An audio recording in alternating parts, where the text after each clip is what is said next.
Well,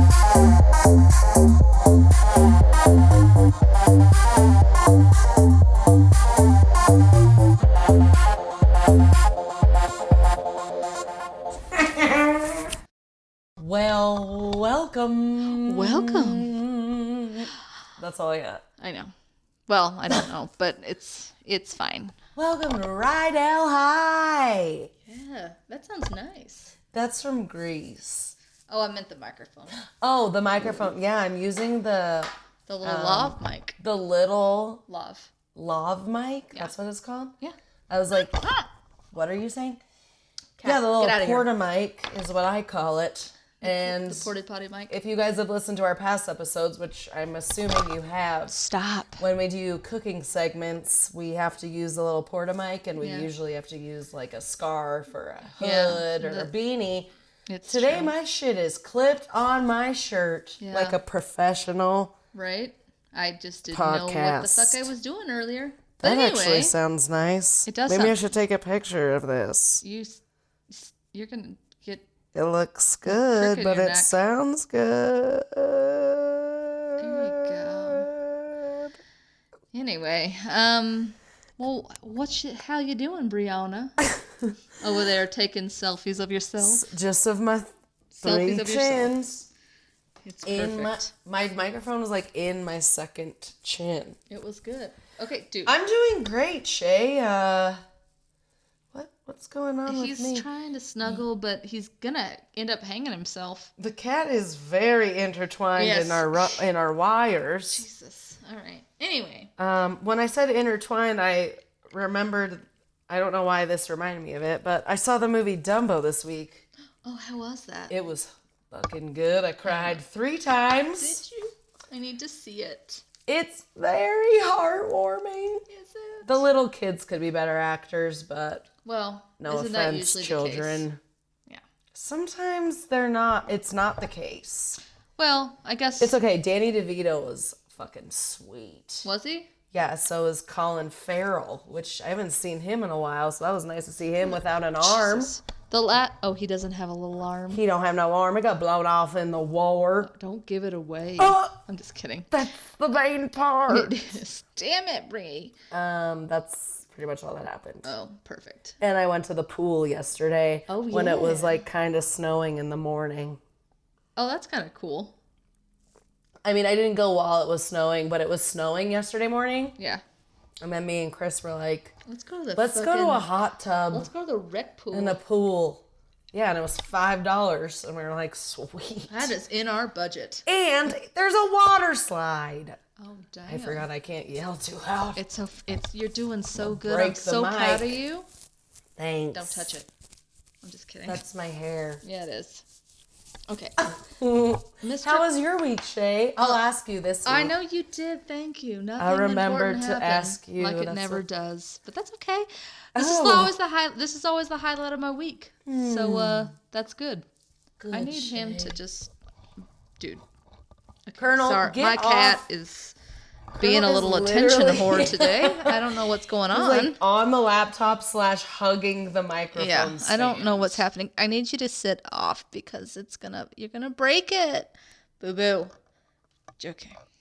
Jockey. Get off of there. Get off right there. Just stay right there. Okay. Go lick your pineapple spoon, cat. Oh. He's drunk. That's what's wrong with him. Wasted. He's trying to get a little fresh with me. Let's talk about what we're drinking today. Oh, yeah. This is... Sade, what you drank. Fucking delicious. It's like a little margarita. Oh, what's going on there? I found something in my pocket. It's a price tag. I meant to throw them away, but they're in my pocket. But no, we're drinking a little margarita with some cara cara.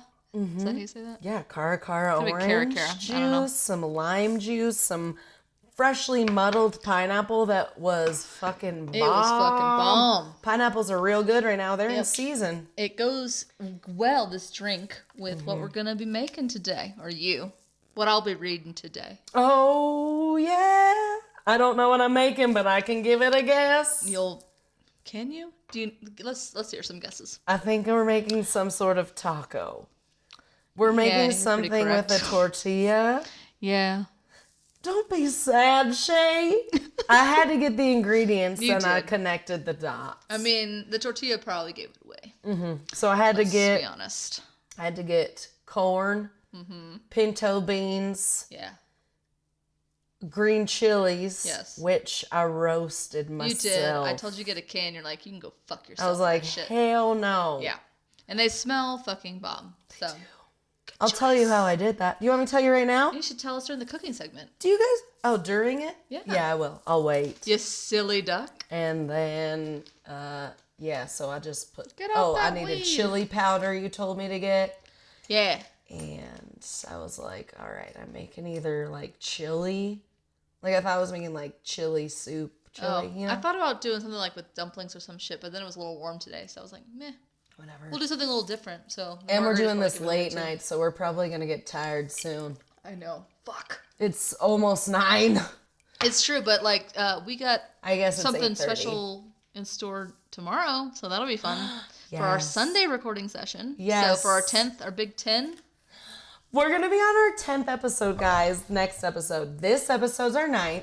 Yep. So next is our 10th. We 10 can count weeks of at 30. Mostly irrelevant facts. Yeah. But thanks for joining with us. Yes.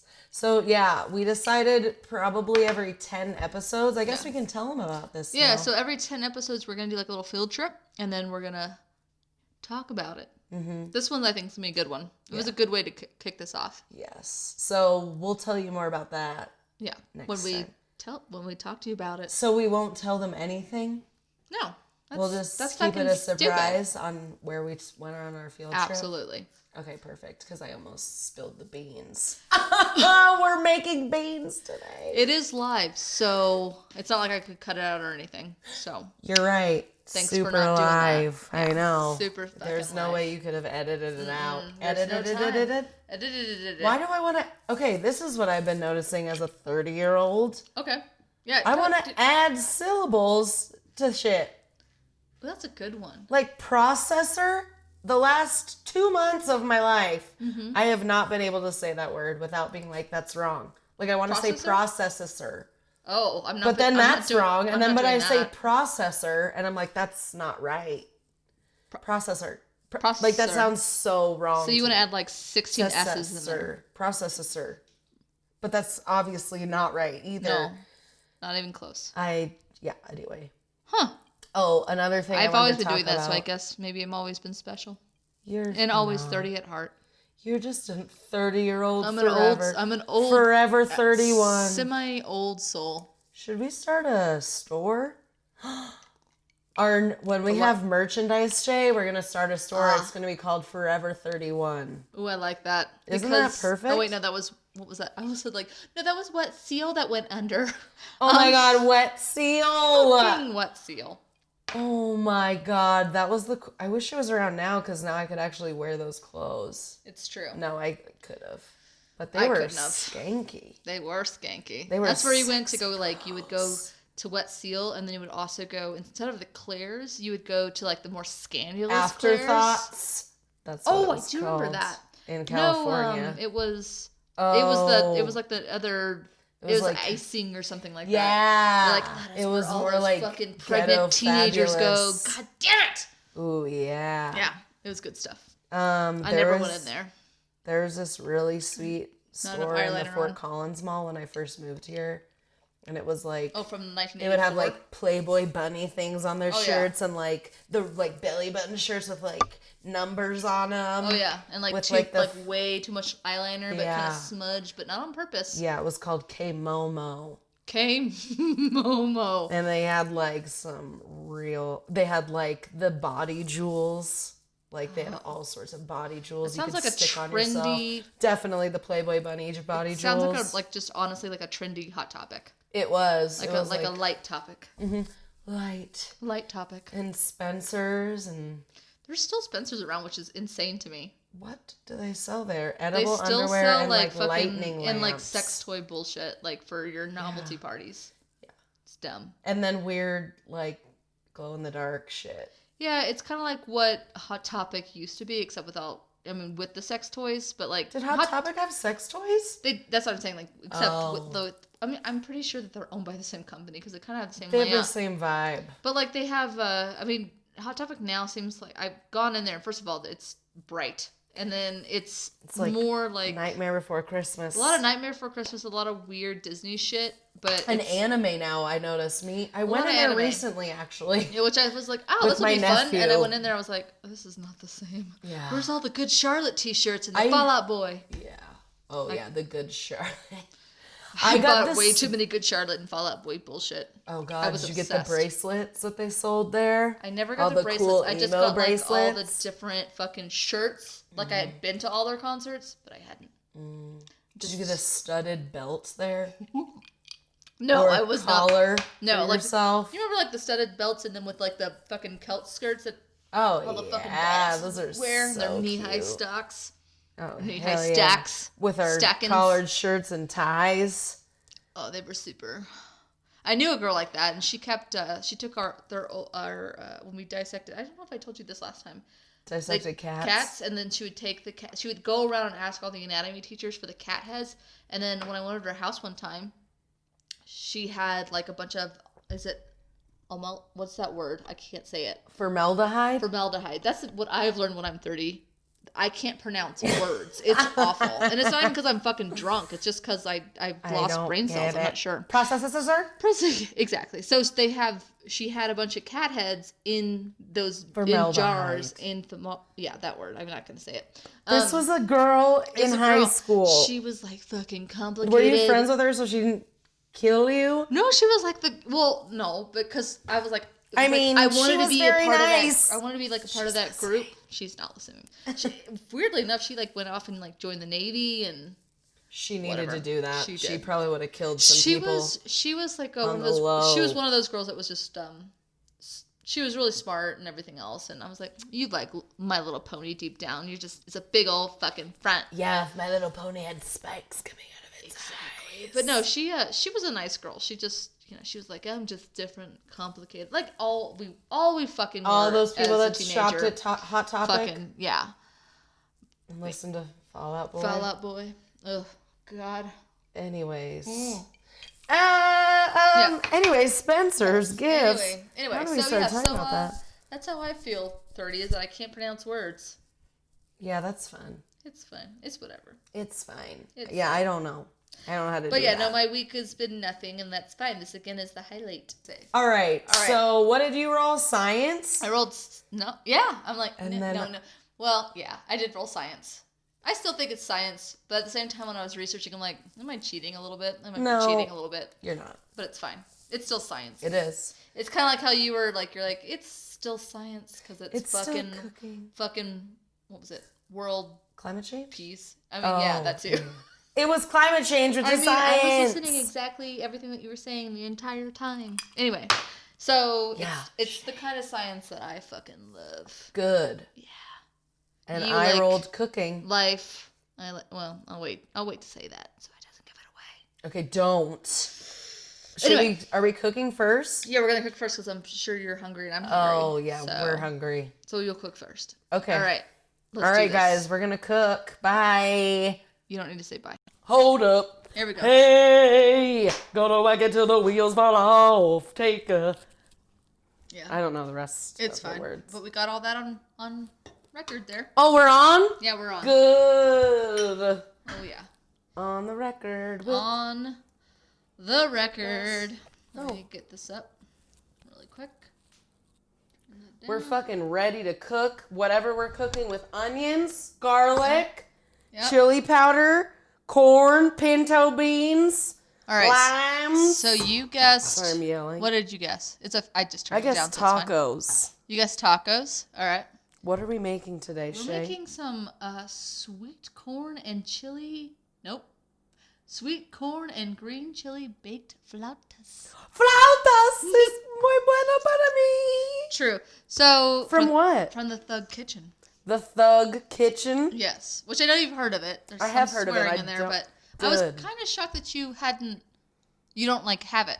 I don't. I'm actually a little shocked about that. I need it. You do need it. I've heard a lot of people have told me that I need it, and I have never gotten it. Because not only is it, I mean, it is funny because they just fucking swear and it's hilarious. But they're like, real talk. Please don't buy Kraft's cheese. They don't say that, but you know they're what like, I mean. Come on, feed your soul. Feed your body, fucking soul. right? But it's actually really fucking good recipes and just made with really good products. Like they tell you, like, just please just don't fucking use canola oil. Don't fucking just treat your body like a goddamn temple. Hashtag temple bodies. That's right. All right.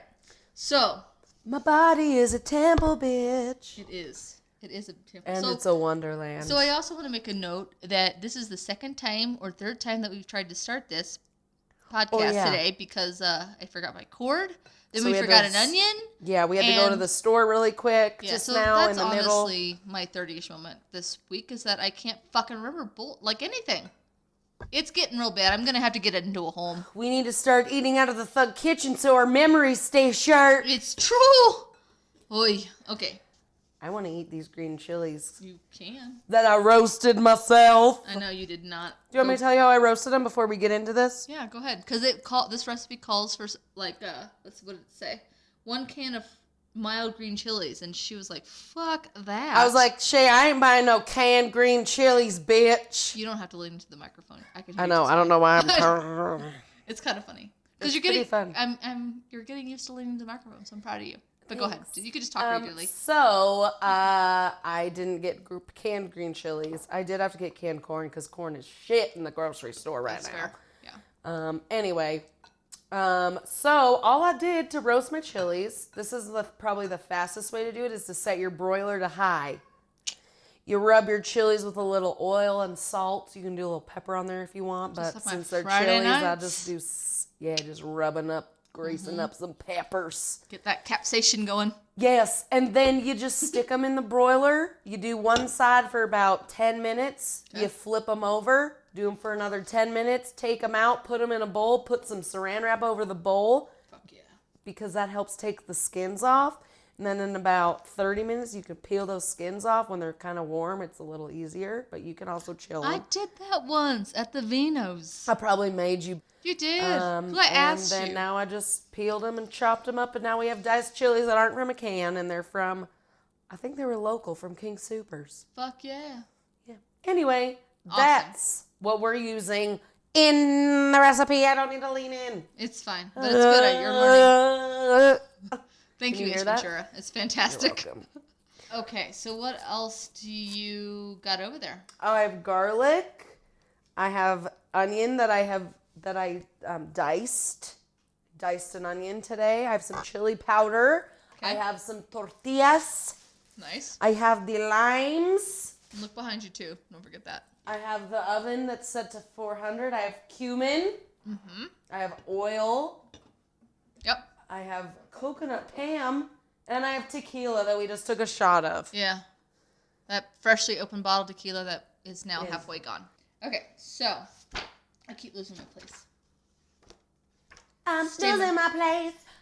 Okay, so this makes about 12 flautas. Oh, fuck yeah, I'm so hungry. I know. So using standard flour... Nope, I'm just going to cancel that one out. You better read every word of that recipe. I'm going to. Okay, so the intro is if you know what flautas are, then we don't need to... Well, I'm just going to keep drinking. Then we don't need to sell you on them. If you don't know what flautas are, then grab your lunchbox because we're taking your ass to school. Serve them with salsa and guacamole if you're feeling fucking fancy. Oh, god damn. Mm-hmm. Are we feeling fancy today? No. No, because we forgot to buy those things, so it's fine. Well, we can just leave for the store for the 6th time. For the 17th time today. Okay. So number 1. Mm-hmm. Crank your oven to 400 degrees. Done. I'm magic. Check. All right. Grab a large baking sheet and coat it with a little cooking spray. Where's your largest baking sheet? Look under the undercarriage of my oven. The undercarriage. I got my baking sheet and I'm ready to go. So she is rubbing the baking sheet real nice. Just a little more. I like that. Oh, look at that. That's real nice. That's a nice gain for her. That's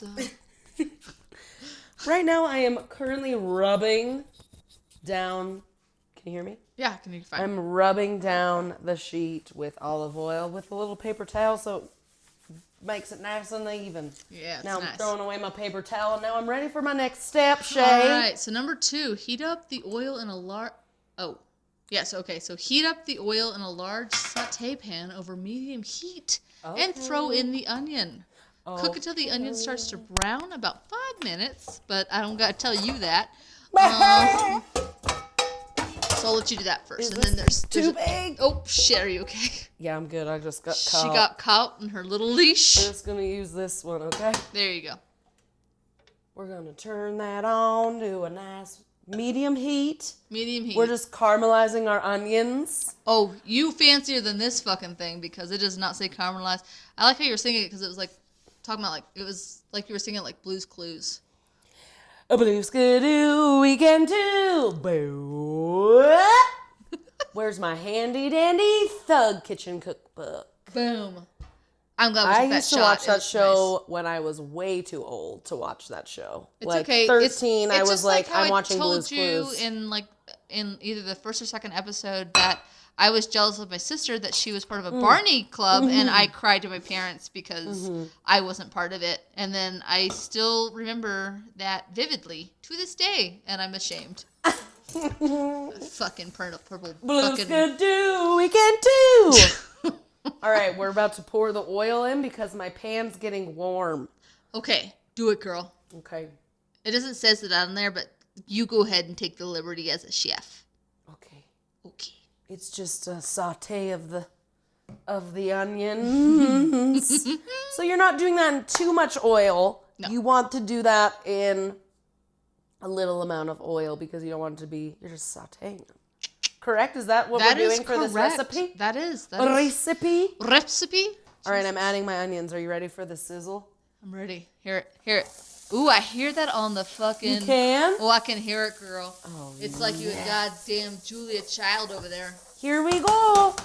That's not how she talks. No, All right, what's the next? What do I have to do with this garlic? Oh, you just wait, girl. Okay. Oh, I should be reading you this. Okay. Okay, so wait. It just says cook until the onion starts to brown. Sounds good. About 5 minutes. Perfect. We'll do that. And then you're going to add a bunch of stuff after that. So can I do anything to the garlic while I'm waiting? Nope, because it's going to go in after, like right after this browns. Oh. Yeah. So I don't need to mince it or anything? It just says throw it in. It should be 4 to 5 cloves of garlic chopped. Chopped, okay. Well, I'm going to chop my garlic. Oh, shit. I'm fucking this up, see? That's literally all just kidding. This is a practice of communication, and I'm fucking it up. Like, if we were the team challenge of MasterChef, I would be fucking it up. You'd be like, God damn it, Shay. I hope you get eliminated in the fucking elimination challenge. But what am I doing to the goddamn garlic? Exactly. Sorry, and you're that like, was loud. I don't know. It's okay, I'm turning you down. Good, because I'm too fucking loud. You're not too loud. It's perfect. Smelling good in the kitchen. Smelling good, it is bitchin'. When you're cooking with your friends for your podcast. Honestly, you probably should just have like an after-school special. Not after school, because that would be like... I don't know if my children are going to watch this. Do you practice unsafe sex? Well, this is what could happen. You can have... crack baby. You could, just like me. Just like me. I was definitely a crack baby. Little Leroy. Sorry, Mama. I've spilled the beans again. I have a crack baby dog. You do? It's okay. We still love him. We do. That's what Even though he wants to eat me for dinner. I know. It's okay. It's just I don't think he wants to eat me. He's just like, I hate you. I think he just loves you so much. He just doesn't know how to feel. It's love bites. Except he they're breaks really the skin. hard. Yeah, they're really tough. They're like if love bites. Very scary love bites. They are ER worthy love bites. Huh? I swear PTSD. You probably do. Goddamn dog. I don't think you're gonna ever have to you're ever gonna have a dog again where you're gonna be like, and the dog's like, I just want to lick you. I'm afraid of my sister's Shih Tzu now. Like no fucking joke. There you go. Yeah. Anyway. We're just like, Anakin, you're gonna be nice, and Anakin's probably like, I know, like I don't want to pet your roommate's dog because I'm just like, Oh no, it's giving me a look that I don't think it likes. One time, like... But normal dogs don't usually react on the dog doesn't, like, bite like Leroy does, but it just kind of, like... Well, she gets mad at him when he does it, but, like, he'll, like... and I don't freak out, because I don't have that experience like you do with Leroy. Yeah. But he'll just, like, kind of, like... He'll just go... Like, ooh. And what I'm doing is, like, I'm just, like, taking my hand and, like, putting it on my arm, but, like, it's like a love bite. Yeah. But it does, like, he doesn't chomp down. He just, it's like he's, like, feeling me with his teeth. It doesn't freak me out, but I could tell, like, if he did that to you, you'd be like, could you stop doing that, please? Which is fair, because your dog would be like, hey, I'm going to chomp down and then rip forward. Like a lion. Yeah. Like a lion, which he is a little bit like a lion, because he's precious. I've always wanted a wild animal as a pet. You got it. Actually, I think a lion would be safer. Probably. I'm just kidding. I love Leroy. Lions can be trained, so... Yeah, they can. Here's a litter box. Oh, just kidding. Just go in there, okay, little scruffy? Oh, that smells fucking dope. Oh, yeah, girl. It's browning up. Real nice. Just let me know when you're ready to go to the next step. Because they're all brown and good. All right, we're ready, I think. Are we ready? All right. We'll take some pictures. Of this chopped... Crushed it. All right, what's next? All right, so after those are all nice and brown, you add the chili powder, cumin, salt, and garlic, then cook for another 30 seconds. Not a minute more. It doesn't say that, but... Okay. And then... Or second more. That's dumb. And then turn off the heat. Okay. So I'm going to add... Chili powder, cumin, salt, and garlic. 30 seconds. Hey! And I'm just adding how much I want. Oh, yeah. I was like, are you using a measuring spoon? Hell no, I don't do that. How much chili powder does it say? It says 2 teaspoons. Perfect. That's literally what I did. It's like you knew. I knew. This chili powder smells real good, too.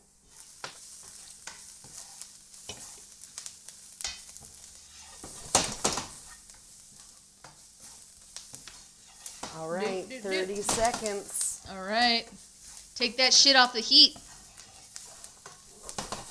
Okay, we're going to go to step 3 now. Okay, so we're going to throw the beans. I'll wait till you saute that a little bit. Do I need to juice? Do I need to get the juice out of the beans? It doesn't say so much. I mean, what does it just say? Cooked pintos? It just says 3 cups cooked pinto beans. 3 cups? Well, we don't have 3 cups. I told you 3 cups. God, I suck at getting shit. I thought... You mean reading? You suck at reading. Yeah, I suck at reading. I'm just kidding. It's fine. Well, we're doing really green chili ones, Fuck yeah, okay? Because I have so much green chili. That's totally fucking fine. And a fuck ton of onions. Okay, so perfect. probably, I mean, I would think that they're drained. Yeah, we're going to drain those. Because they probably just cooked them and drained them. Okay. God, that smells fucking dope. I could eat that right now. All right, the onions are off the heat. Perfect. Okay, so you're going to throw the beans, chilies, and lime juice together in a big-ass bowl. How much lime juice do I need? You need juice of half a lime. Perfect. This is half of a lime. We're going to do shit. more. Oh, well, we'll use a spoon. I was like, it says mash them up with a potato masher. I don't think I have that. What? But when you put them all in the bowl, you're going to mash them up with the potato masher, but I don't have that, so we'll just use a spoon. So beans, chilies, and lime juice. And that's it. Together in a big-ass bowl. Mix it and mash it. And you're going to mash it up with it. Mash them up using a potato masher or a spoon until a paste forms. It's cool if there are some whole beans left here and there. You don't need to spend the whole goddamn day mashing. Goddamn day. Yeah, fold in... These are the actual words of the recipe. Yeah, I'm reading them verbatim. So, fold in the sauteed onions and corn and stir that motherfucker up. Your filling is ready. So, after you mash that all up... I don't think I have a potato masher.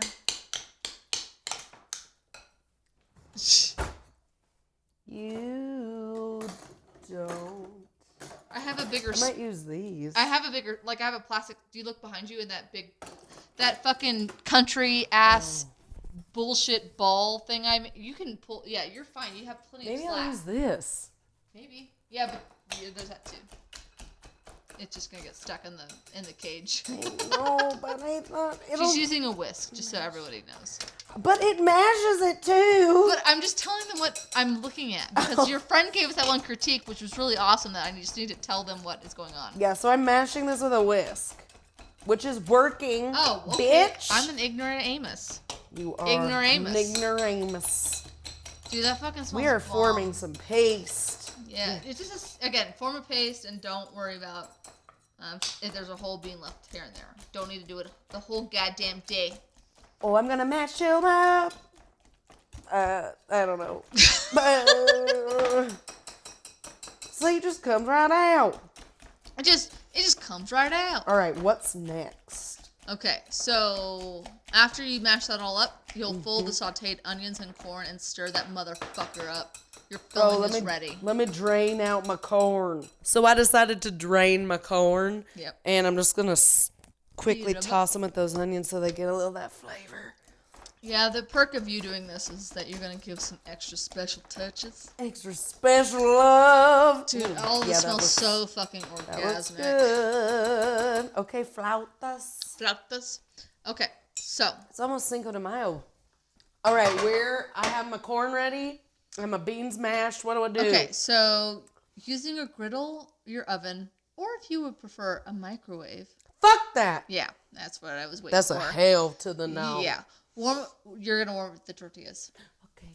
You know, and again, if I had more time, I would have used my great grandmother's recipe. But we'll do that one day when I have fucking time. I just ran out of time. How many should I heat up?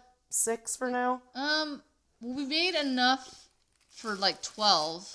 We made enough filling for 12. Oh, hell yeah! So if we roll them all up, they're gonna fit 12 in there nicely. So just how many did I get? I hope I got 12. Yeah. Oh, these are good ones too. I fucking nailed it. I know. I looked for the home style. So yeah, put that shit up in the oven. I'm gonna put a little more lime in these, Shay. Do it, girl. You do what you feel like. Just do I'm gonna season that up. You always want to taste your food because that's the best. You know what? That's something that will really improve everyone's cooking. Just taste your shit. Yep. And then if you're like, I need more salt or I need more lime or I need more sugar. Fucking add it. Unless it's baking, because then you'll fuck that shit right up. Don't fuck with that. Do not fuck with that. After you, make all that, you, fold in the sauteed onions and corn and stir that motherfucker up. So you're folding in that, whatever's not the saute pan back into that big ass bowl as it says in here. And then the filling is ready. I just wanted to foil these tortillas so they stay warm. I could probably clip this back on now. Yeah, do that. So okay, so now I'm folding all the goddamn corn into the goddamn pinto beans. Yep, chilies. That's what you're doing. Okay, mix it. And now I'm filling them up. That looks good, girl. It does look good. Do you want more chili powder? I don't know because I've never tasted it yet. I know. I haven't tasted it yet. Is what You're not allowed. You're like, do you... Well, I guess so. I guess we're eating more chili powder. You don't got one of them sprinkle condoms on there. No, what? The sprinkle condoms. So what you just did, you kind of dumped a little bit in there. Oh, yeah. I was like, I don't know. I'm a little soft. You guys, I tried to put more chili powder in our filling, and I actually dumped it a little, but it'll be nice. It's a lot of fucking filling. It's a lot. Yeah, I probably could have kept all that in there. Now that I'm mixing it. It's fine. Okay, so now I'm filling them? Yeah. Okay, so... Okay, what is next? I have the fillings mixed. Okay, so grab about 2 heaping tablespoons of the filling and spread that shit in a nice line toward the edge of the left side of one of the tortillas from top to bottom. 2 tablespoons? Mm-hmm. I'm going to fold a little cheese in there. Yeah, do it, girl. These are going to be real good. Yeah. Okay. So, then roll that shit up nice and tight from left to right. Yeah, that rhymed. Okay. So it says you could even put a small smear of beans toward the other side of the tortilla. I know how to say tortilla, everybody. I'm just saying it weird because I'm tortilla. Dumb. So to help that fucker stay shut. All right. And it says, place the flauta seam side down on the baking sheet about 1 inch or 2 away from its flauta brethren. That's funny. Make sure the filling got all the way to the ends. Oh. It actually says it was that. actually scooting out of the ends. I know how to say that. Like, I'm not that sauced. Keep going until you run out of the tortillas or filling. You're going to want to wash this towel. That's fine. I do wash things here, so it's okay. Okay, good. That is a good thing that you do that. What? Damn, girl, these are gonna be good. Fuck yeah. Those look fucking bomb, dude.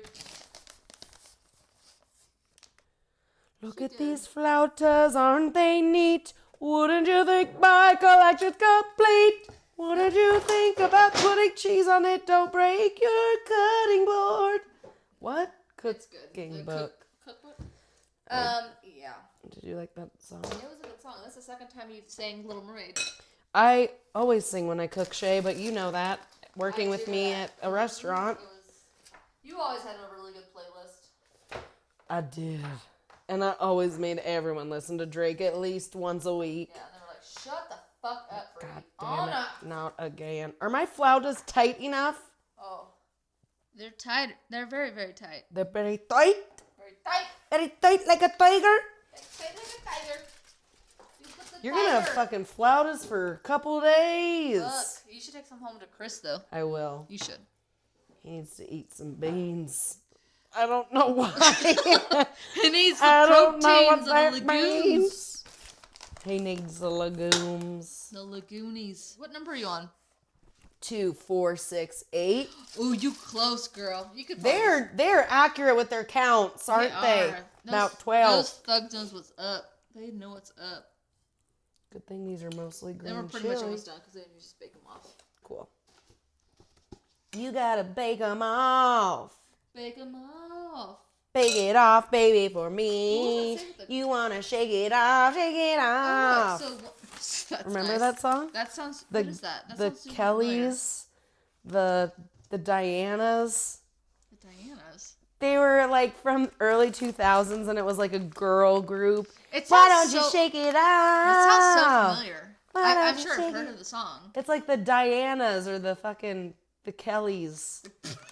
It's one of the white girl names. It's a very white girl name. It was the and it's like all of them. The Heathers. The Heathers? The Nicoles. The Beckys. The Michelles. Oh my God, what is their names? You guys. I know what you're talking about. Why don't you shake it off? The Amy's. Oh my God, what is their names? The Debbies. You're just gonna name bullshit. Every girl name I know. The Rebeccas. What? It might have been the Rebeccas. What is it called? You gotta shake it off? You gotta shake it off, shake it off. The Donnas. That's so different. That is totally right. The Donnas. It's completely the Donnas. Okay, so when you're all done. I'm all done. Okay, so lightly coat them with cooking spray. Or oil. So they have your number. They're good. And bake for 10 minutes. And then it says when you pull them out, the bottom should be golden. If not, stick them in for another couple minutes. When the bottom looks good, turn them over and bake those bitches until they're golden and crispy on both sides. Oh, so we bake them on the other side? Yep, another 5 to 7 minutes. So this probably takes like 15 more minutes, and then we'll be good to eat them. Hell yeah! And then it says serve warm, top with lettuce and salsa if you want to impress some motherfuckers. You should get this good cook. I know. I will. Perfect. Okay. We're gonna put them in. Put them in. Put them in the oven for 10 minutes. Then we're gonna flip those bitches. Flip the bitch. Then we're gonna cook them till they're fucking golden brown and yummy. Beep-a-dee-doo-woo. So that's it. Perfect. And now what do we do while we're waiting? We just hang out. All right, so we're going to eat this shit after it's done. And then we'll tell you how it tastes. Yeah. Okay. Now you're recording. All right. We did it, guys. We made flautas. It was fucking delicious. From the wonderful directions of Shay. Yeah, except I kind of forgot a little bit in there, but that's okay. That's fine. We added cheese. We did. Also needed to cook it longer than it said. Make a side note, Shay. Which is fine. We just made them extra nice and crispy. Cheese. Oh, yeah. We used your cheese for me. Thanks, Taylor. Thanks, Taylor, for your cheese. I need to hold this because I'm going to fucking drop it on my computer again. Don't be super sad. Spill on your computer. No, it was sad. How were the flautas? Oh, they were fucking bomb, dude. They were good, and we don't feel like shit. Dude, hashtag Thug Kitchen, man. They know where it's at. They do. The right kind of thug. The right thugs. We should we'll hashtag Thug Kitchen. Oh, hell yeah, we will. Oh. They're awesome. Sorry, I just had to... No, you're fine. Get my runny nose. You're fine. You're fine. We'll definitely hashtag them. Maybe they'll be like, oh, damn. We should get some. We should give them some sponsorship. I'm sorry, Thug Kitchen. I added cheese if you were trying to be vegan, but it was still good. This makes me so nervous. Here, let's just... Thank you. Actually, I'm way clumsier than anyone I know. It's fine. It's way over there, so it's fine. I can quickly grab that like a cat. All right, you little cat. What are you talking? Even though you were just talking that whole last time, it's time for you to talk again. That tequila is strong with that drink. Oh, I'm talking about science, which you all know. Well, not you all. At least I'm sure you can gather from the last 9 episodes. We're on 9, right? This is our 9th episode. So, from what you can gather on our 9th episode, I love me some crime. A little bit of crime. I rolled some science, so I decided to kind of venture into the world of forensic pathology, which is a science. It's a death science. That is a science. So your science, you like to go for life and about the earth and how we keep it alive, and I like to go the other way. Like to go with death. With death. Yeah. And that's good because that's fine. The circle of fucking life. So I'm gonna do a little bit of forensic science because it's a it's a dying art. It better not be dying. They need to fucking still use that shit so we know who killed some people. Actually, and we can. It's funny that you say that because there's actually like a bunch of articles that talk about, which I didn't really go into that, but it was just as I came across it on my research, is that there's actually a shortage of forensic pathologists. There's just a shortage of anybody like that. Like, there's only 500 in the country right now. Are you going to go back to school to be a forensic pathologist? No, because after I kind of really found out really what, I mean, like in CSI and fucking Law and Order SVU, like they really glamorize it and all that kind of stuff, but it's I mean, you gotta know, I'm not going back to school because you have to know a lot of fucking science. Not just about climate change. It's not like this guy's dead. Next. Okay, so for anybody that doesn't know, which I'm sure they do, but here we go. Forensic pathology is here we go. Here we go. Exactly. It's like Mario Kart. It's like Luigi. It's just like Luigi. So it's a pathology that focuses on determining the cause of death by examining a corpse. Interesting. Like when you examined a cat's corpse in anatomy class. I was like gonna say like in an alley. Like I'm not a serial killer. Back alley? No. But yes, like anatomy class. A post-mortem is performed by a medical examiner. So they are usually able to determine cause and time of death by examining the tissues of the body. These tissues can include the skin as well as other organs, such as the brain. However, there is more to analyze than just tissue. A forensic pathologist also analyzes the clothing, urine, bile, hair, blood, nail clippings, and stomach contents of the victim. So the urine? Yeah, just everything. So I don't know why the urine was like the biggest. It's just like shock. Okay, do you remember? I remember because your it's like urine, gross. What the guy or like if I said like fecal matter, you'd be like, ugh. Oh well, yeah. So it's just like... When I think of fecal matter, I think of shit. Well, that's because... urine, though, but that's fecal matter. Is it? What? Yes. No. Yeah, pee is also fecal matter. Oh my God. Jesus. This is supposed to be a learning podcast, and I feel like we're going backwards. Okay. No. I knew what that meant. You've had one too many tequilas. Yes. Okay. Yes, you're right. Anyway, so you should have just said fecal matter. Go on. No, I know urine is pee and fecal matter is poop. Oh, yeah. I thought you were saying no.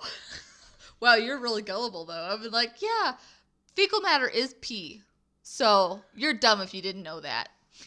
Oh, Jesus. Let's erase all of We're that. going to, because holy shit. Yeah, I'm stupid as No, fuck. you're not stupid. You're just a little buzzed. It's fine. Anyway, I was just saying that it was just most shocking to you, the urine, whatever, because it's like, ugh. Like if I said fecal matter to you, you'd be like poop, gross. I don't like that. Yeah. That's all I was trying to say. Okay, got it. We had just miscommunication, just kind of like our cooking segment. Anyway.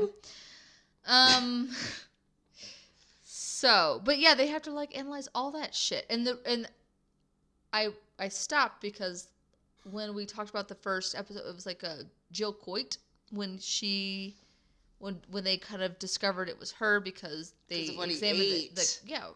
So that's what kind of sparked me to kind of want to look into it. Yeah, to see what the kind of science and like who's responsible for what. So that's the reason why I'm also doing this week. Anyway, well, we're thankful. Okay, so a forensic pathologist seeks help from other specialists, such as a toxologist. A toxologist can help determine the cause of death by searching for poison and detecting alcohol levels. I know everyone probably knows this. I'm just doing it for just whatever. For Brie. For Brianna. And because for myself. She doesn't know. Yes. Anyway, after 45 minutes of the first paragraph, we move on. Okay, so the forensic pathologist draws on biology, physics, chemistry, even psychology, and anthropology.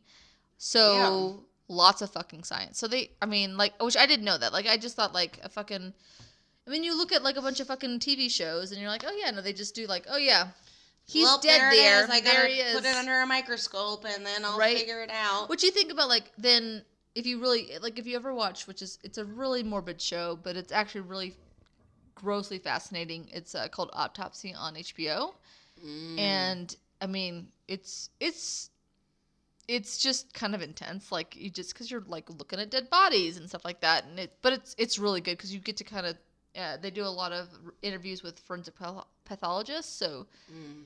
There's not a whole lot of them, and they're really, they're doctors essentially, so they have a lot of education under their belt, and they go through like several bodies a day. So you had to put like that would be insane. Yeah. So yeah, you had to be really okay with death. Oh, I felt like a breeze by my shoulder, and I didn't know what it was. I thought it was a ghost, and it was just my cat. Oh, Colonel, hey, wants husband. To comfort you. Look, he's my little pet. He knew you were scared. He was. He's like, I'll protect you. I love you, boo boo. She just kissed his ass, guys. Literally. Not on the starfruit. Just kidding. It's fine. Like, Jesus Christ. Not on the what? The starfruit. Or is it grapefruit? I don't know what it is. Just on the top, on the ridge. I got you. The starfruit. I don't know. It looks like a little star. Doesn't a little it? Cat butthole. Little sand dollar.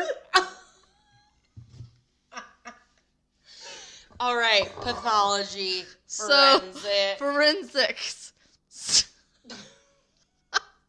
Great. Now like he's just like, meh. Speaking of post-mortem, he's like, meh, rigor mortis. All right. Anyway. That's why both cats. Exactly. I don't understand. So I wanted to just kind of specify the difference between a forensic pathologist and a coroner.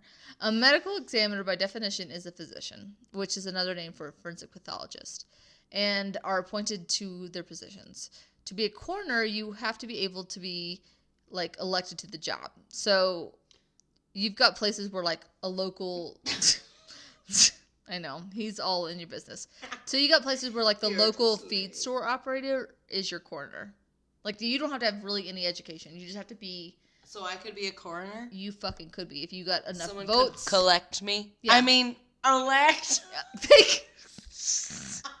All right. So forensic pathologists are trained in multiple forensic sciences as well as traditional medicine. So other areas of science that forensic pathologists must have. So are doctors trained in this shit?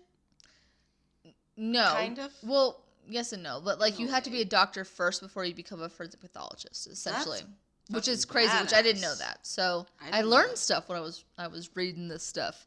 That's the point. It is. So they have to have forensic pathologists have to have working knowledge of toxicology, fire. Oh my gosh. I'm having a stroke as I'm talking. Don't worry, guys. Firearms examinations. So in parentheses, wound ballistics, trace evidence. Wound ballistics? Wound ballistics. So, like, if somebody gets shot, like, oh, their shoulder got blown out. Like, they have to know, like, what kind of gun and all that kind of stuff. Oh. P.S. I'm talking out of my ass. I hope that's right. Nobody correct me. Okay, moving on. I thought you said womb, so I really didn't know that. Womb ballistics. That's where, like, somebody shoots somebody right in the womb. When your womb explodes. Yep. Which happens a lot. It does. So they also have to have knowledge in forensic serology, and that is the scientific study of diagnostic examination of blood serum. God, you're such a little whore. Along with all of that, they also have to have knowledge of DNA technology. You're gonna push me off my stool. Jesus, little ham bone. Okay, are you done? Comfortable? Got it? Okay. We're not gonna like delve super into the history because it's kind of vague a little bit. So I'm gonna kind of just take little snippets that I did not pull from Wikipedia because anywhere else, like I looked at Wikipedia and like nowhere else could I verify those facts. I'm like, well, that sounds about right. So I'm just gonna go with these other facts. In 44 BC, so we're taking it way back. There are some reports, like it's on the first historical account of forensic pathology. Examination occurred immediately after the slaying of Julius Caesar by his collaborators. Nailed it. Okay, so the examiner of that time concluded that of the 23 wounds found on wounds, like a womb, but wounds found on the body, only one was fatal. Senators didn't have that much of a skill with daggers and knives, so maybe Brutus, one with the military background, maybe had the fatal blow. Maybe. But who's to say? Who's to say? I wasn't there. Who's to say? Actually, I was. I was a collaborator then, too. You were. I was a collaborator. You were a collaborator. You were the best collaborator in all the land. Okay, so the first forensic medicine book was written in 1247. So we're oh my God, that was another Disney show. Flash forward. Oh my God, that fucking show with Ben fucking Foster. We'll be back in a flash. Yeah. Oh yeah. Oh my God.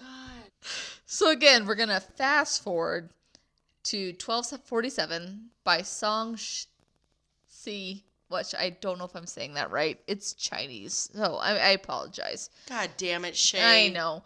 So how do you not know Chinese by now? I know. So I don't even know Spanish. I'm Hispanic. So what the fuck am I doing? Yeah. What? So they were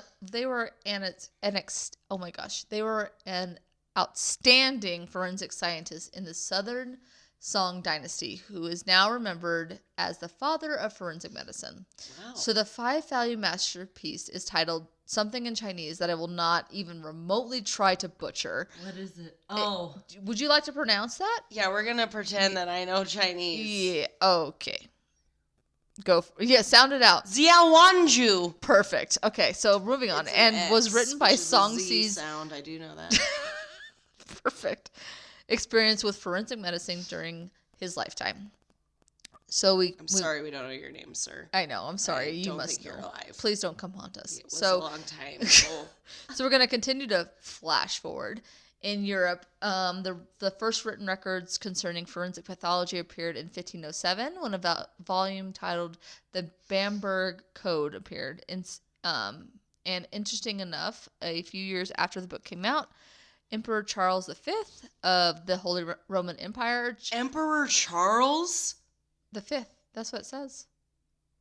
In 1507? I didn't think his name would be Charles. Oh. An emperor of China. No, we fast forward. You don't listen to me. So in Europe. Oh! Jesus Christ. I was like, whose fucking name is Charles when he's an emperor of China? What a trendy Chinese parent. Here you go. Here you Charles. Go. Good luck. Okay, we're not in China anymore. We're not, so it's fine. So he changed the penal code in a very extensive manner. Thus, medical testimony was required during a trial such that the manner of death had to be concluded, whether it was in infanticide, homicide, abortion, or poisoning. Oh. So it was a big step, essentially. It was just a big step when just incorporating, just being like, oh yeah, fucking my Aunt Margaret did it because she's a fucking whore and I hate her. So it was good. It was a big step. Yeah, so it was a big step. It was say whatever the fuck they wanted. They were hoping it was like gonna take the he said out of who said. Yeah. The box. The he said, she said. Exactly. Okay, so pathology was branched as an integral part of medicine into the investigation of deaths in the latter part of the 19th century, in America at least, when in 1890 in Baltimore, a city ordinance authorized the Board of Health to appoint 2 physicians with the titles of medical examiner and assign them the duty of performing all autopsies requested by the coroner. And finally, after... So back then, like, not everyone obviously was autopsied because they didn't have that technology. No, they didn't. And so honestly, then they, like, the coroner was... the coroner existed before the forensic pathologist. Mm. So the coroner was always kind of a thing. But, so... But they didn't have any formal training like a pathologist would. I don't believe so, no. It was actually, I read also, the coroner was very important. It was also called a crowner. So the crowner would go out. Like a crayon? Just kidding. You can go fuck yourself. A crowner! Sorry. I'm sorry. I'm breathing really deeply right now. It's you're fine. Looking at me. Yes. The most angry I've ever seen you in your life. It's an act. Anyway, but the crowner would. Makes me mad now. Sorry. Just made me sigh really hard. Anyway, so the crowner would actually be sent out by the king after, I believe, before he gathered taxes to get a head count to see if anybody actually had died or something like that. I can't remember because I did not write it down. Yeah, so he would make sure that that should go back just then? So he could get he was making sure he was getting the most taxes that he could be getting out of his people. It's kind of fucked up. That is fucked up. So gotta make sure we have the count right. Right. So anyway, so finally after the pathology and the toxicology was applied in solving thousands of crimes across the world, forensic pathology was first recognized in the USA. Not till really 1959. What? Yeah, isn't that crazy? That it was not really recognized as a science or as a whatever until 1959. Do you want to hear something worse? Yeah. So Canada became a bit late to officialize the field, as it was not formally recognized until 2003. What you doing, Canada? In Canada? What's going on down up there? They're so high, they don't kill each other, so they don't need to fucking. They're like, we only have 55 deaths every 10 years, so we don't really need that. Yeah, they're doing fine. They just eat poutines and they're happy. And he probably deserved it. Yeah. Yeah. They're like, we don't need to look. The 55 not nice people, and the guy was like, well, we just gotta kill him. It's fine. It's fine. It's fine. So, I'm just going to do a couple stories. So, crimes solved by pathology.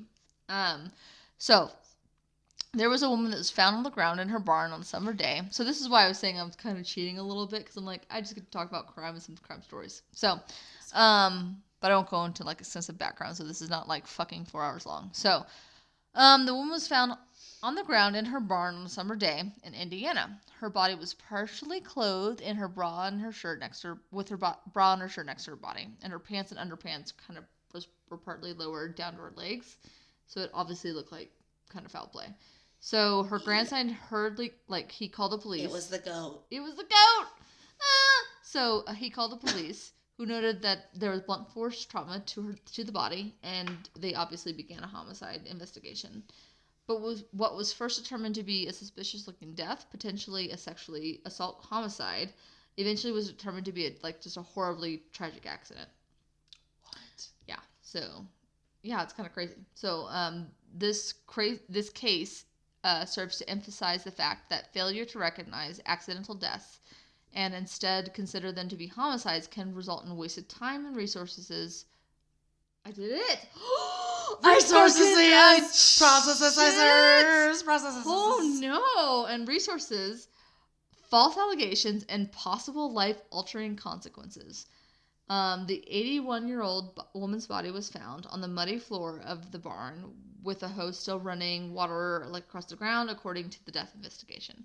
The gate from the barn to the pasture was open, allowing her horses, so she was out there feeding her horses, so they were just roaming freely. The blunt force injuries were inflicted on the head and the trunk of the body, but one particular bruise gave them pause. It was like a faint pink yellowish contusion, which was shaped like a horseshoe, according to the paper. So there was a whole study done on this. So the yellowish tint can often indicate a post-mortem injury. And the woman's left hip was broken prior to death. So that's also why they thought oh my God, she was hurt and sexually assaulted. So spots within the the intestinal tract, known as I'm probably saying this wrong, but Wisniewski spots were also found during the autopsy. Those dark fleck-like spots are lesions known mostly as a response to exposure to cold temperatures. Together, the facts began to reconstruct the sequence of death. The woman had gone out to tend to her horses, turned on the hose, and opened the gate to the pasture, but when she had fallen and broken her hip. But then she had fallen and broken her hip. Unable to move with the cold and wet floor, she had gradually gotten colder and colder, especially when the hose gushing water across the bottom of the barn, despite it being a typical summer day in Indiana. So as a result, because that'd be hot as fuck. It would be hot, but they did talk about how even in 70 degrees, you can still have kind of symptoms of hypothermia.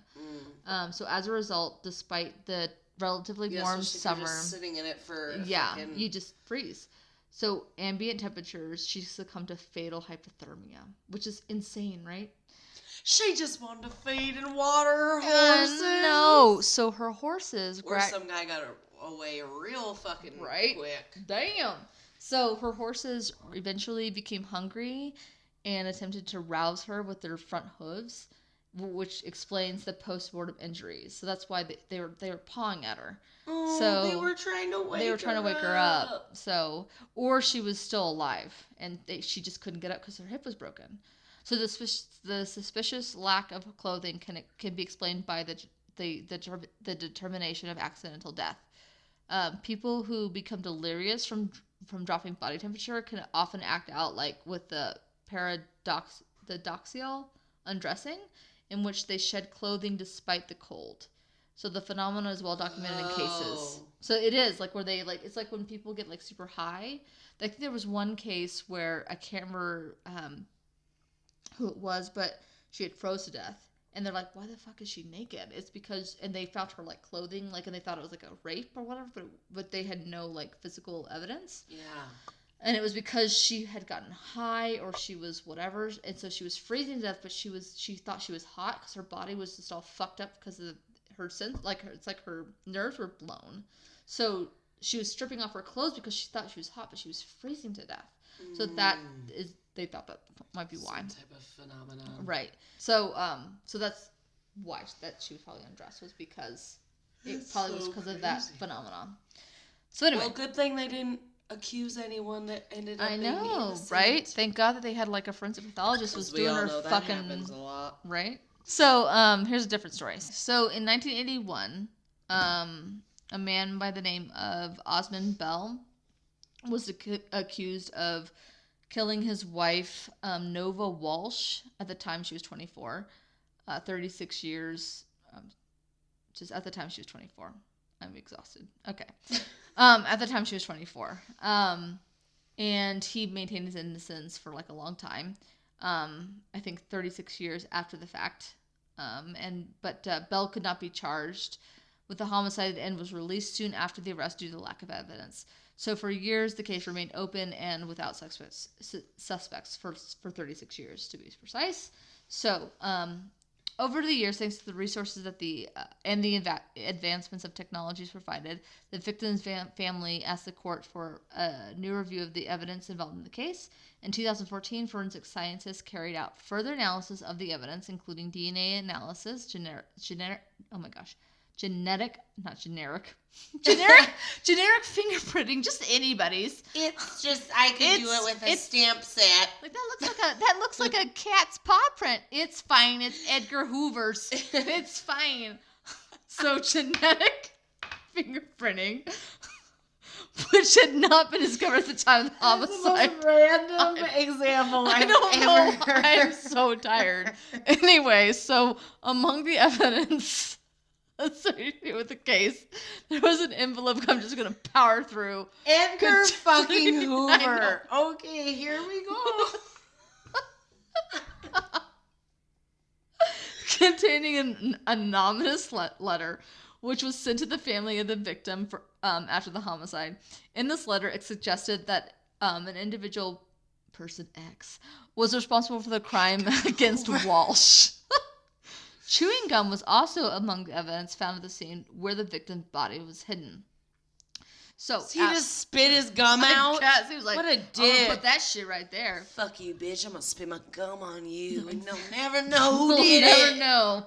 Till 40 years later. Right. So after performing complex DNA analysis and all the evidence, forensic scientists were able to obtain, after 36 years, a particular genetic, not generic profile. The genetic profile was obtained with, I'm just going to always, just a generic one. Could be an elephant, could be a mouse, whatever. Fine. It's fine. So this genetic profile was obtained from samples taken from the envelope, which was the anonymous letter was sent in, as well as from the chewing gum. So with the results of the forensic analysis, let me say forensic one more time, the police were then able to resume the search for the perpetrator. Crack. This new search pointed to the only suspect who had been previously investigated for the crime, the ex-husband of the victim. So once the police located Osmond Bell's whereabouts, the judge requested to obtain a saliva sample from the suspect in order to compare its genetic profile from the genetic profile found in the evidence analyzed. Yeah, which is crazy. I mean, to think like how, like I know it was 36 years of waiting for justice, but like in 36 years, that's not a whole long time to like make these amazing leaps. It's fucking amazing. They're like, by the way, motherfucker, guess we got some new science behind us. We do. So in September of 2014, once the results of the DNA were recognized, it was determined that the genetic fingerprint recognized in the evidence associated with the case matched that of Osmond Bell. Dun, dun, dun. Hell yeah! Yeah, Bell was soon rearrested for the murder of his ex-wife in 1981. Bell was finally sentenced to, on March 22nd of 2017, to 12 years in prison. 12. So, that's it. 12? After all that. Gotten 40 years off. Right. So I have a question. Yeah, go for it. I mean, I don't know if there's an answer that we know. But, like, for a murder, there's not a statute of limitations? I think unless someone's charged, like it just the depends OJ. in every state. So, like in Texas, there's not like there's not a statute of limitations for like sexual crimes. Okay. Yeah, but I think in other states there are. So I think it all just depends. It's state by state basis for sure, which kind of sucks, but it is what it is. Well, that is good that there isn't, like, we can. Obviously, you can't be charged with the same crime or whatever. Like, tried for double jeopardy. Whatever. Yeah. But, I mean, at least they can, if they fucking find you 40 years later, fuck you, you are going to jail. Yeah, so hopefully for longer than 12 years. Yeah, so wherever this happened, this obviously did not have a statute of limitations, which thank God. So, This case, like many other cases that are reopened and solved years later due to advances in technology, shows us the important task that today's forensic scientists have with society, the victims, and their families. The challenge this case faced over the years and its successful final resolution represented not only how advancements in technology can aid forensic investigations, but also the tenacity and willingness of forensic scientists to solve case years after the crime was committed. Another important point to be taken away from this case is how well the DNA in the evidence remained preserved after 36 years, which expand the boundaries of what we know about DNA. Yeah, which is very fucking cool.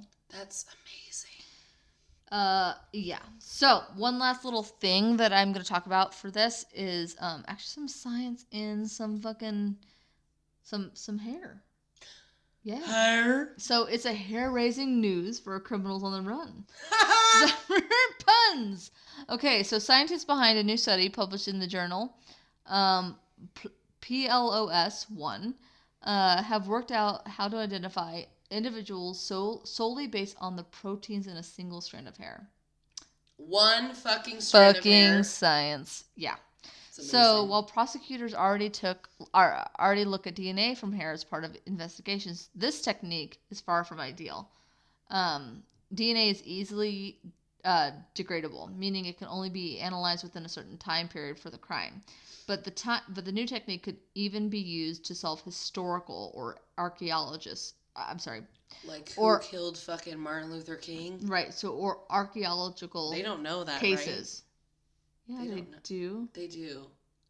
Not Martin Luther King. We're gonna erase that. That's fine. I'm so done. No, you're not. You're tired. It's fine. I really didn't know that. I'm just stupid. You're fine. It's okay. It's late. It's fine. It's not that it's late. It's kind of late. I'm gonna blame it. I was helping you. So, DNA's, so, but this, what was I talking about? Okay, so DNA, JFK, they don't know who shot JFK. That's correct. They believe it was Oswald, but everyone is like a conspiracy theory that it's not him, but it was fucking him. Oh. Let's be honest.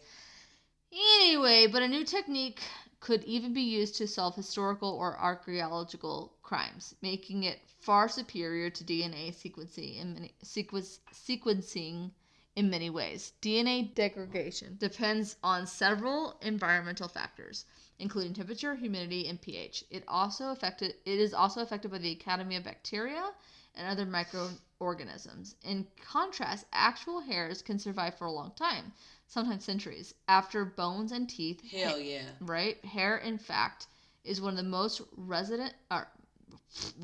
It's the most resident on your body. It's the most resistant, structures of the human body.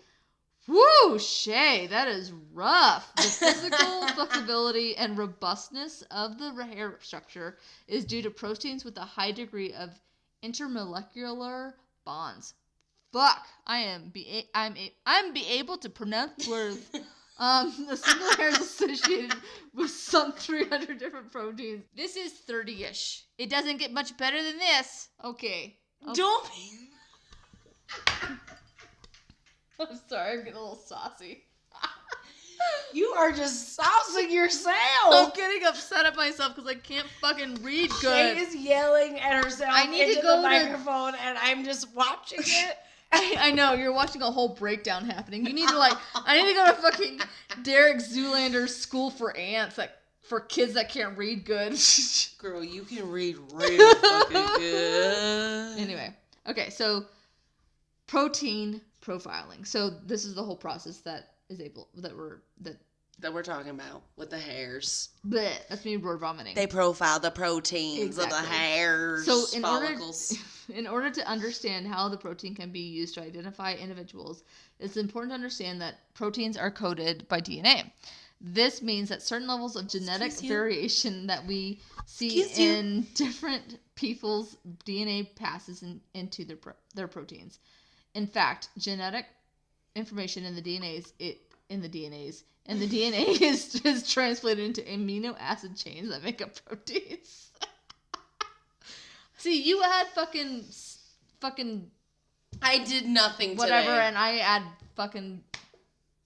I can't even speak. Shay. I add,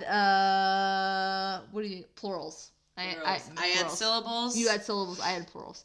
So, hairs from different subjects were milled and then biochemically processed with a solution of, I'm probably going to pronounce shit wrong, so I apologize to all the science people out there. So, urea? Right? Urea? Sure. See? Urea. Yeah, perfect.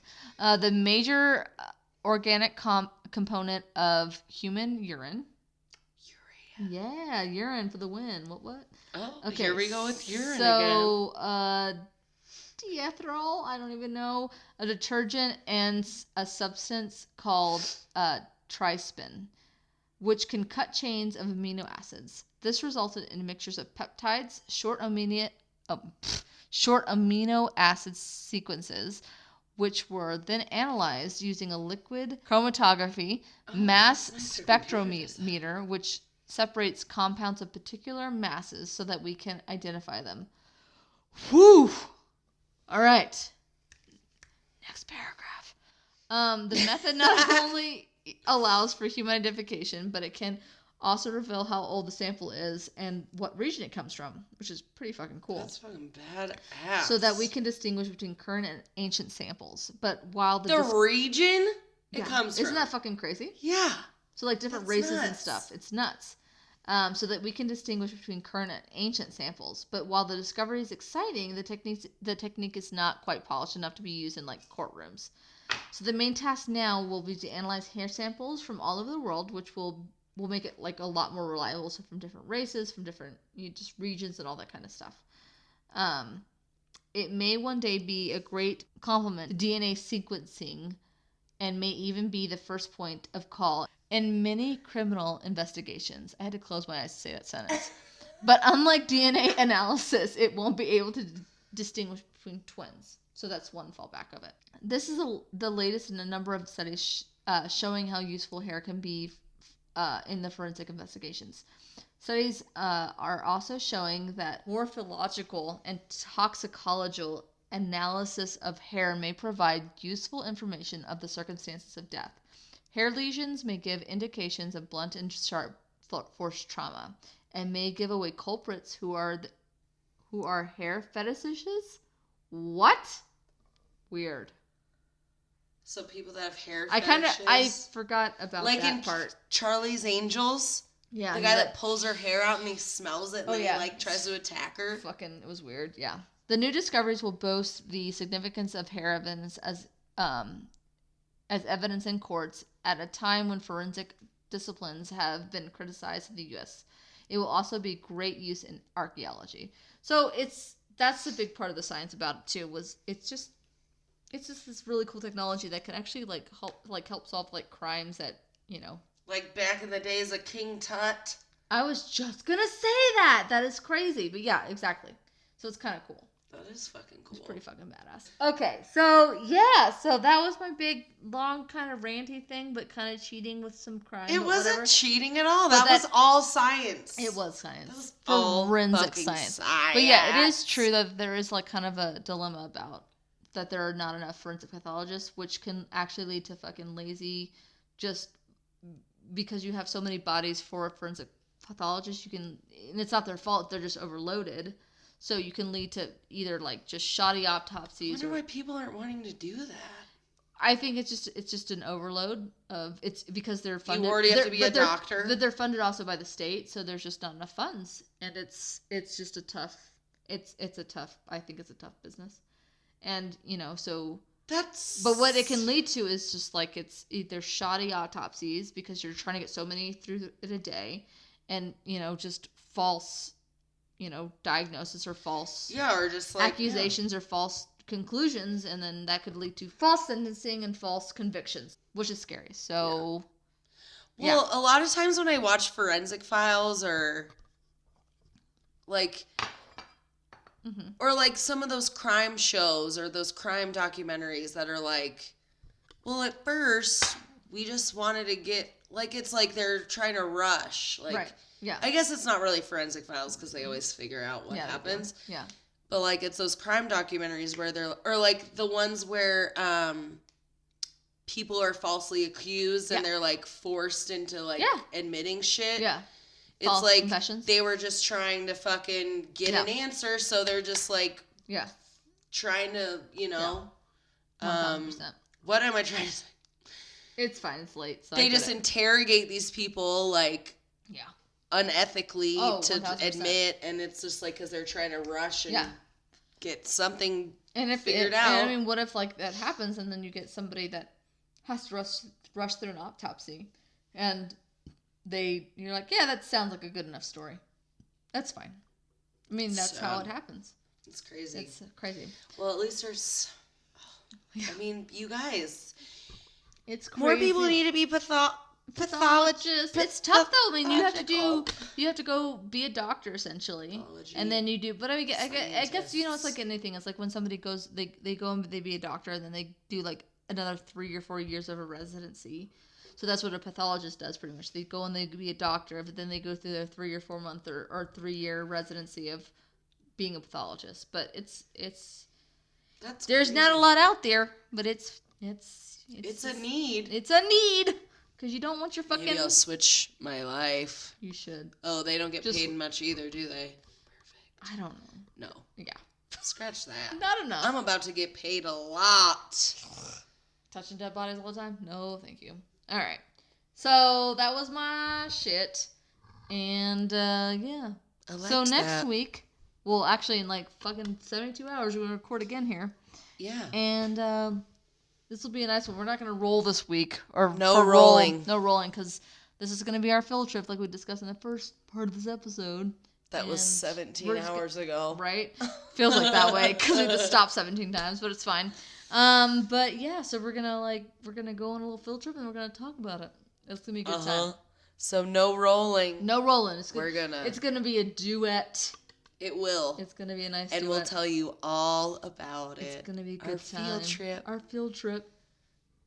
I was just going to sing the Magic School Bus song because they always went on field trip.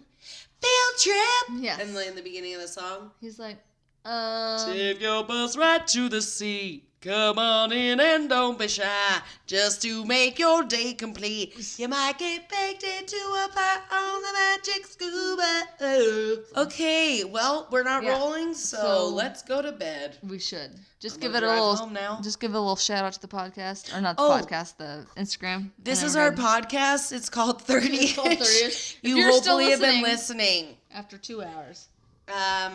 Maybe you're not. But follow us on Instagram. 30-ish. THURDY. 30-ish. Did I spell that right? THURDY. 30-ish. Yeah. Boom. I won't do the song yet. I still haven't done my song. You haven't done your song yet. I just did Magic School Bus, so I'll wait. Oh, yeah. And we gotta go. Yeah, we do. We love you guys. We'll see you next time on our field trip. It'll be a good time. So tune in next time. Yeah, Miss Frizzle's our special guest. Okay, bye. Love you. Thank you.